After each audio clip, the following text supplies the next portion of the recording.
turma, de volta à Língua Portuguesa 2, módulo 4. O que teremos para esse módulo 4, professora Andressa? Vamos ver um tipo de gênero textual muito falado, ouvido, mas que às vezes causa confusão. A poesia, a canção popular e o poema. Lembrando que poesia e poema, eles são a mesma coisa no sentido de como é a estrutura do texto. Só que poesia é uma coleção de textos de um determinado autor e o poema é um texto só. E o que a canção popular e o poema, Andressa, têm em comum? Veremos isso agora. A palavra cantada é uma guardiã da memória. Então, sabemos que, obviamente, a canção ela é algo cantado. E como isso era antigamente com o poema? Ele também era cantado? Vamos ver. Isso é uma curiosidade. Olha só como funcionava no começo, vamos dizer assim, da nossa sociedade, né? Guerreiros descreviam as batalhas em verso e música para memorizá-las mais facilmente e as cantavam quando retornavam à sua terra, documentando o acontecido.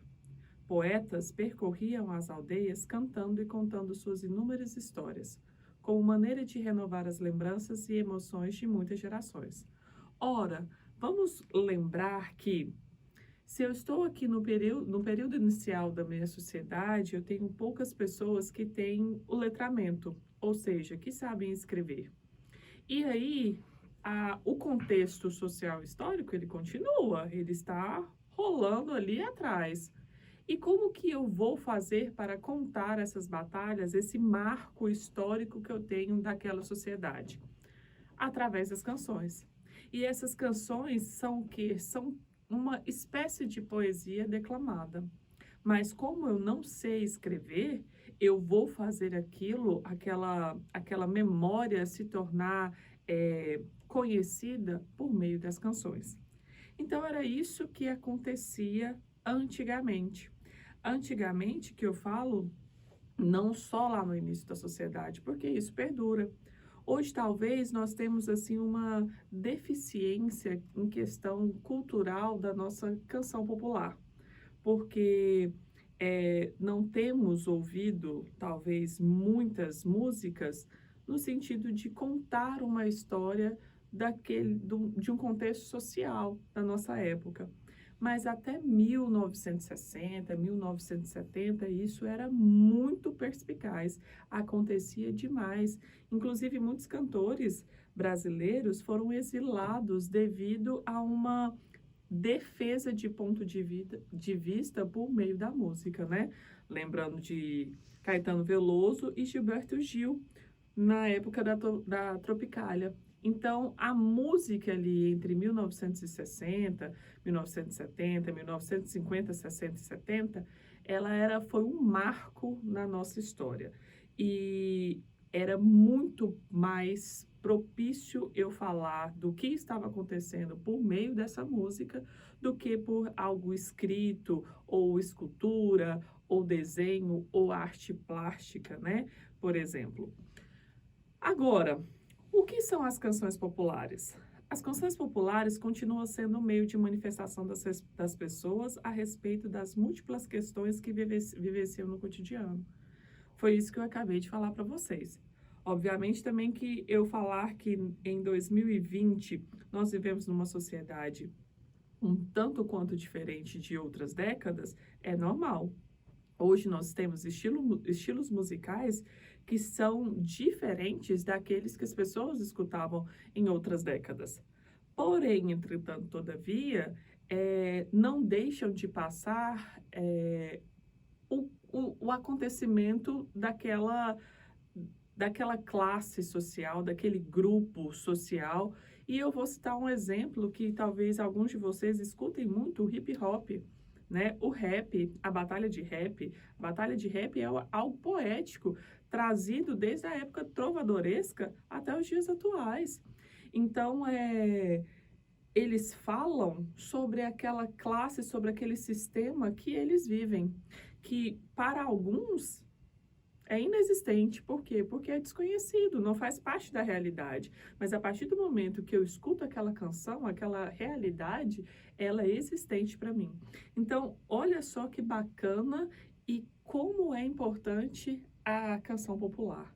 Porque ela chega em qualquer grupo e por mais que esse grupo não faça o uso desse som continuamente, ele em certo momento ele vai escutar aquilo e descobrir outras ideologias existentes no mundo, que não somente a deles. Porque é muito fácil a Andressa dizer que gosta de música popular brasileira e ficar ali, música popular brasileira e rock popular também.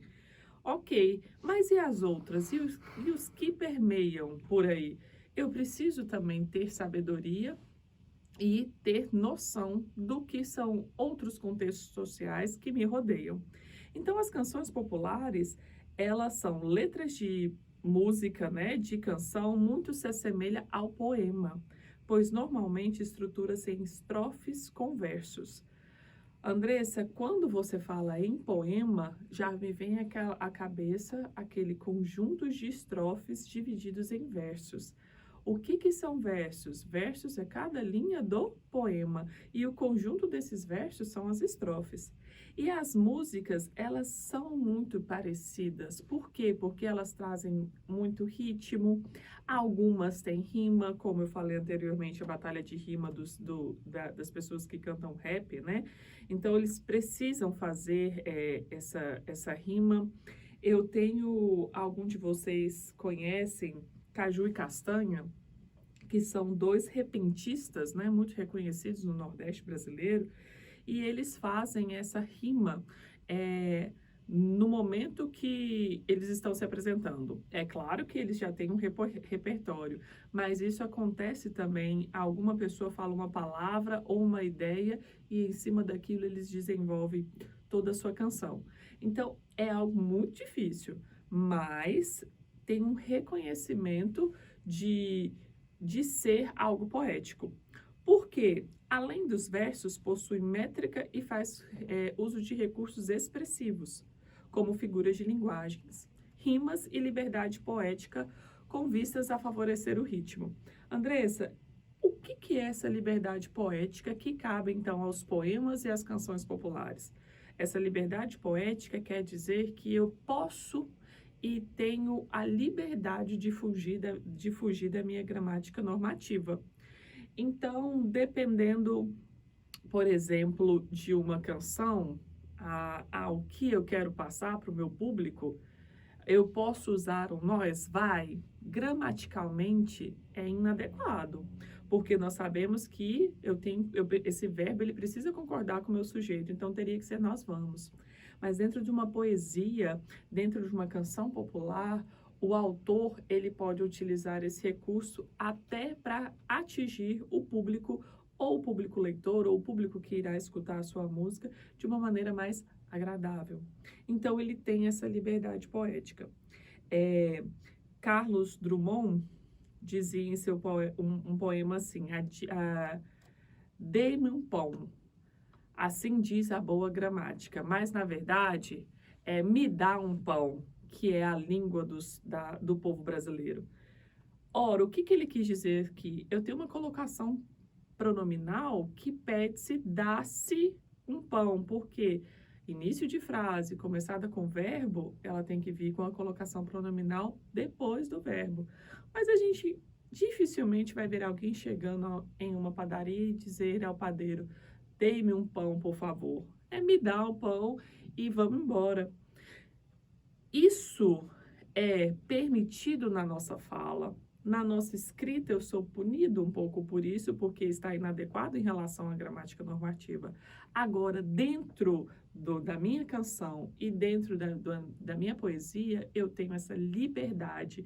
Eu posso escrever coisas inadequadas, de modo que o meu objetivo seja alcançar aquele público leitor.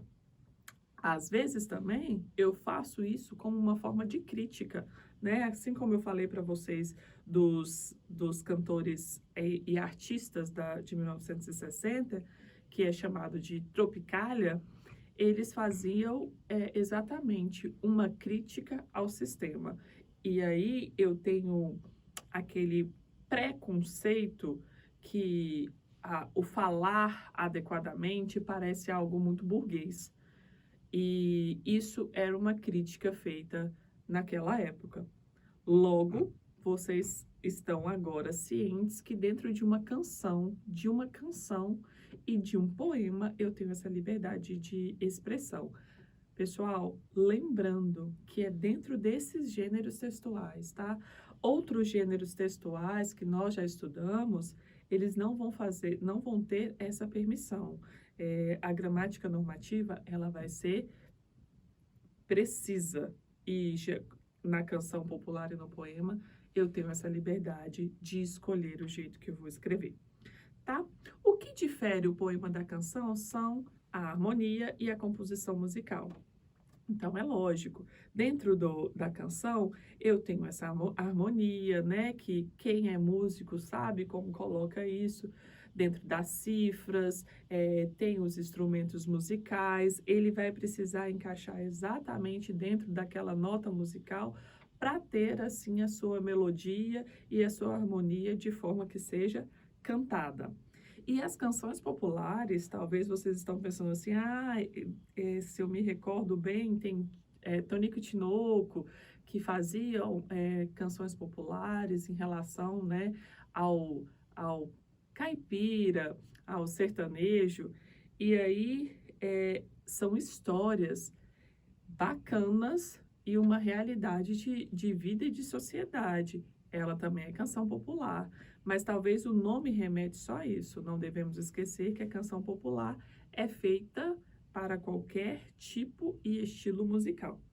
E aí nós vamos ver quais são os poemas e o que permeia a estrutura do poema no na nossa próxima unidade. Até lá!